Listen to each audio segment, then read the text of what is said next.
दोस्तों, आज के वीडियो में हम एक ऐसे स्पीच को सुनेंगे जिसे दुनिया का सबसे खतरनाक स्पीच या ये कहें दुनिया का सबसे इफेक्टिव स्पीच माना जाता है। ये स्पीच तब दिया गया था जब यूनाइटेड स्टेट ऑफ अमेरिका में क्रांति चल रही थी। ये स्पीच 28 अगस्त 1963 को sir Martin Luther king junior द्वारा दिया गया था। इस स्पीच से आप कम्युनिकेशन, लीडरशिप और बहुत सी चीजें सीख सकते हैं।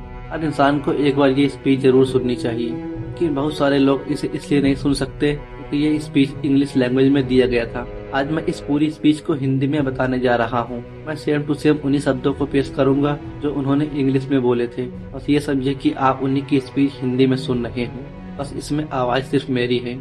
चलिए वीडियो शुरू करते हैं बिना किसी देरी के। मैं खुश हूँ कि मैं आज ऐसे मौके पर आपके साथ शामिल हूँ जो इस देश के इतिहास में फ्रीडम के लिए किए गए सबसे बड़े प्रदर्शन के रूप में जाना जाएगा। 100 वर्ष पहले एक महान अमेरिकी, जिनकी एम्ब्लेमेटिक छाया में हम सभी खड़े हैं, उन्होंने एक एमांसिपेशन प्रोक्लेमेशन पे हस्ताक्षर किए थे। इस महत्वपूर्ण निर्णय ने अन्याय से रहे लाखों गुलाम निग्रोज के मन में उम्मीद की एक किरण जगा दी। ये खुशी उनके लिए लंबे समय तक अंधकार की कैद में रहने के बाद दिन के उजाले में जाने के समान था।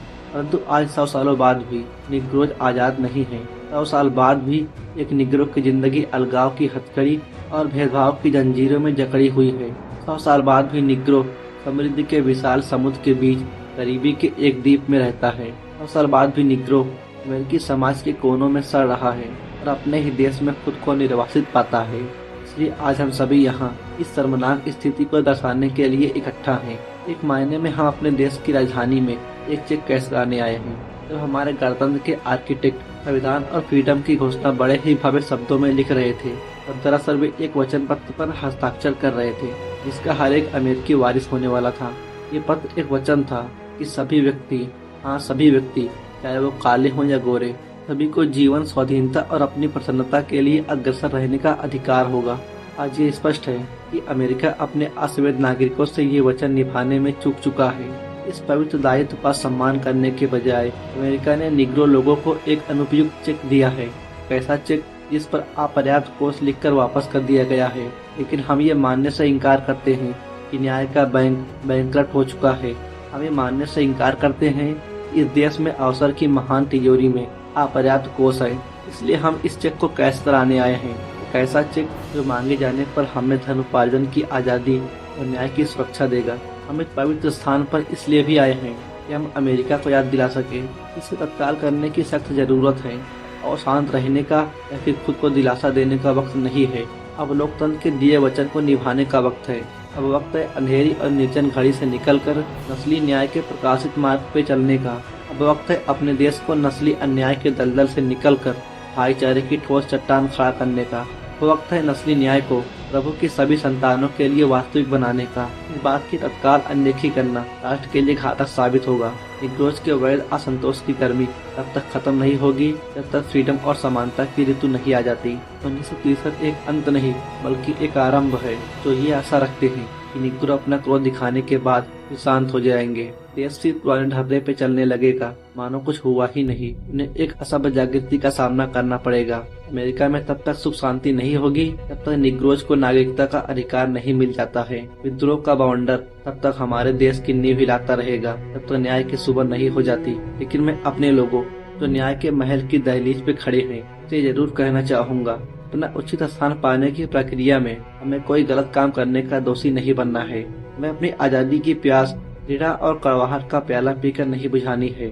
हमें हमेशा अपना संघर्ष अनुशासन और सम्मान के दायरे में रहकर करना होगा। हमें कभी भी अपने रचनात्मक विरोध को शारीरिक हिंसा में नहीं बदलना है। हमें बार बार खुद को उस स्तर तक ले जाना है जहाँ हम शारीरिक बल का सामना आत्मबल से कर सकें। आज निग्रो समुदाय एक अजीब आतंकवाद से घिरा हुआ है।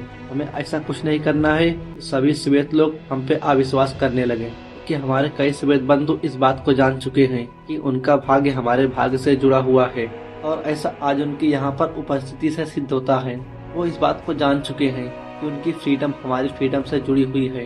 हम अकेले नहीं चल सकते। हम जैसे जैसे चले इस बात का प्रण करें कि हम हमेशा आगे बढ़ते रहेंगे। हम कभी वापस नहीं मुड़ सकते।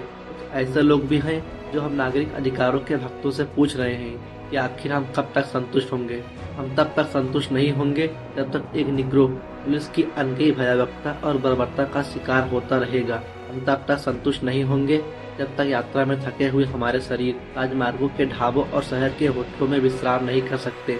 तब तक संतुष्ट नहीं होंगे जब तक एक निग्रो छोटी सी बस्ती से निकलकर एक बड़ी बस्ती में नहीं चला जाता। हम तब तक संतुष्ट नहीं होंगे जब तक हमारे बच्चों से उनकी गरिमा छीनी जाती रहेगी और उनकी गरिमा को केवल गोरों के लिए संकेत लगाकर लूटा जाता रहेगा। हम तब तक संतुष्ट नहीं होंगे जब तक मिसिसिपी में रहने वाला निग्रो मतदान नहीं कर सकता, जब तक न्यूयॉर्क में रहने वाला निग्रो की नहीं यकीन करने लगता कि अब उसके पास चुनाव करने के लिए कुछ है ही नहीं। नहीं, हम संतुष्ट नहीं होंगे और हम तब तक संतुष्ट नहीं होंगे जब तक न्याय जल की तरह और धर्म एक तेज धारा की तरह प्रवाहित नहीं होने लगते। मैं इस बात से अनवेयर नहीं हूँ कि आप में से कुछ लोग बहुत सारे कष्ट सहकर यहाँ आए हैं। आप में से कुछ तो अभी अभी जेल से निकल कर आए हैं। कुछ लोग ऐसी जगहों से आए हैं जहाँ फ्रीडम की खोज में उन्हें अत्याचार के थपेड़े और पुलिस की बर्बरता से पस्त होना पड़ा है। आपको सही ढंग से कष्ट सहने का अनुभव है, इस विश्वास के साथ कि आपकी पीड़ा का फल अवश्य मिलेगा। आप अपना काम जारी रखिए। मिसिसिपी वापस जाइए, अल्बामा वापस जाइए, साउथ कैरोलिना वापस जाइए, जॉर्जिया वापस जाइए, लुजियाना वापस जाइए, उत्तरी शहरों की झोपड़ियों और बस्तियों में वापस जाइए, जानते हुए कि किसी न किसी तरह ये स्थिति बदल सकती है और बदलेगी। आप अपने स्थानों पर वापस जाइए। अब हमें निराशा की घाटी में वापस नहीं जाना है। मित्रों, आज आपसे मैं ये कहता हूँ, भले ही हम आजकल कठिनाइयों का सामना कर रहे हैं, पर फिर भी मेरा एक सपना है। I have a dream. एक ऐसा सपना जिसकी जड़ें अमेरिकी सपने में निहित है। मेरा एक सपना है कि एक दिन ये देश ऊपर उठेगा, सही मायने में अपने सिद्धांतों को जी पाएगा। हम इस सत्य को प्रत्यक्ष मानते हैं, सभी इंसान बराबर पैदा हुए हैं। मेरा एक सपना है कि एक दिन जॉर्जिया के लाल पहाड़ों पे पूर्व गुलामों के पुत्र और पूर्व गुलाम मालिकों के पुत्र भाईचारे की मेज पे एक साथ बैठ सकेंगे। मेरा एक सपना है कि एक दिन मिसिसिपी राज्य भी, जहाँ अन्याय अत्याचार की तपिश है, एक आजादी और न्याय के नकलिस्तान में बदल जाएगा।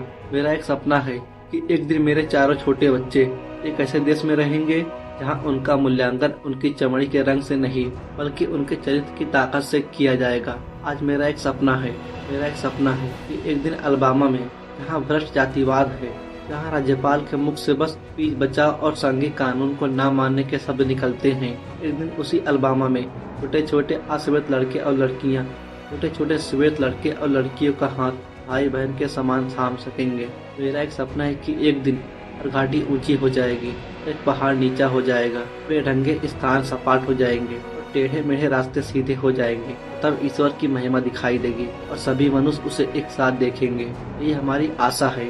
इसी विश्वास के साथ मैं दक्षिण वापस जाऊंगा। इसी विश्वास के साथ हम निराशा के पर्वत को आशा के पत्थर से काट पाएंगे। इसी विश्वास से हम कला के कोलाहल को भाईचारे के मधुर स्वर में बदल पाएंगे। इसी विश्वास से हम एक साथ काम कर पाएंगे, पूजा कर पाएंगे, संघर्ष कर पाएंगे, साथ जेल जा पाएंगे और ये जानते हुए कि हम एक दिन मुक्त हो जाएंगे, फ्रीडम के लिए साथ साथ खड़े हो पाएंगे। ये एक ऐसा दिन होगा जब प्रभु की सभी संतानें एक नए अर्थ के साथ गा सकेंगी, ये देश तुम्हारा है, ये मधुर और फ्रीडम की भूमि है, ये तुम्हारी है, इस पर मेरे पूर्वज मरे, ये तीर्थ यात्रियों का गौरव है, इसके हर पहाड़ी पर फ्रीडम की गूंज है। यदि अमेरिका को महान देश बनना है तो इसे सही साबित करना होगा। इसलिए फ्रीडम की गूंज हम शायर के ऊंचे शिखर पर भी होगी। फ्रीडम का जश्न न्यूयॉर्क की ऊंची चोटी से भी होगी। फ्रीडम का जश्न कोलोराडो की बर्फ भरी पहाड़ियों में भी होगी। फ्रीडम की गूंज टेनेसी की पहाड़ियों में भी होगी। लेकिन केवल इतना ही नहीं, फ्रीडम की गूंज जॉर्जिया के पथरीले पहाड़ियों में भी होगी। फ्रीडम की गूंज मिसिसिपी की ऊंची पहाड़ियों से लेकर छोटी प्रत्येक पहाड़ियों तक होगी। जब हम फ्रीडम की घंटी बजने देंगे, जब हम इस घंटी को प्रत्येक गांव और प्रत्येक कस्बे, प्रत्येक राज्य और प्रत्येक शहर से बजने देंगे, तो हम वो दिन जल्द से जल्द लाने में सक्षम होंगे। तो सभी ईश्वर की संतानें, काले आदमी और श्वेत आदमी, यहूदी और गेंतीलेस, प्रोटेस्टेंट और कैथोलिक अपने हाथ मिला सकेंगे और पुराने निग्रो का आध्यात्मिक गीत गा सकेंगे। फाइनली हम आज़ाद हुए। सर्वशक्तिशाली ईश्वर का धन्यवाद कि हम लोग आज़ाद हो गए।